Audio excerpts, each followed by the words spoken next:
Hello and good day. And so if you're looking for a heavy duty dog crate, this might be the option for you. So this over here, I was gifted this. So let's go over what its features are. So first off, you have the entry door that you see over here.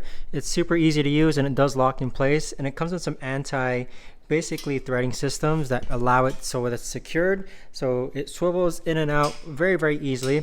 But what's neat about this dog cage also, in addition to that, is that you've got a top entryway as well. So this is double lock just in case, but it also includes these lift rods that you see over there.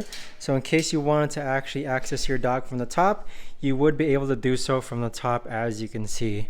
Assembly for this took less than about 30 minutes, I'd say. There is a bit of equipment, so I would recommend having an individual help you out, just because you don't want to be clamped out on one of the sides here, especially if you're on the weaker end. But in addition to this top portion here, what I really like about this dog cage is this side portion here. So here we have two food bowls, which it is included with, and I put it on the middle adjustment setting. But if you do have a taller dog, you can basically screw it into these holes over here. If you have a smaller dog, you can screw it into these holes over here. And this allows basically for easy feeding access. So with this knob here, you pull this out,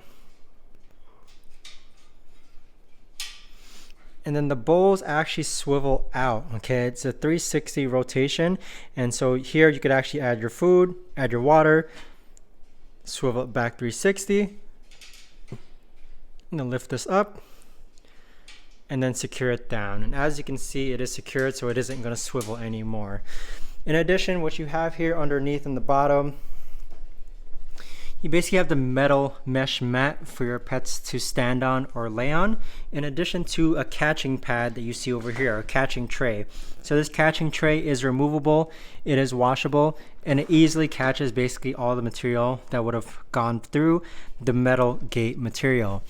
Now, on the right hand side, we don't have much going on here. It's just a metal fence, but I do want to point out the caster wheels there on the bottom, in which it does include 4 caster wheels, which allows this for easy portability. You know, despite its size, it does move around and it rolls around quite easily. But I'd say, unlike other heavy duty cages that I've used before, where number one, they're stationary, number two, they only have one entry point usually. What's really neat about this, I'd say, are the lift rods that you see there and there, and it basically allows you to lift your pet out of the top if you wanted to. And then you also have the 360 swiveling side door here, which basically allows you to feed your pets very easily as well. If you're looking for a great option as far as where to keep your small pets in or where to keep your larger pets in, this is a great option. I highly recommend checking it out, and I've had no problems with this whatsoever.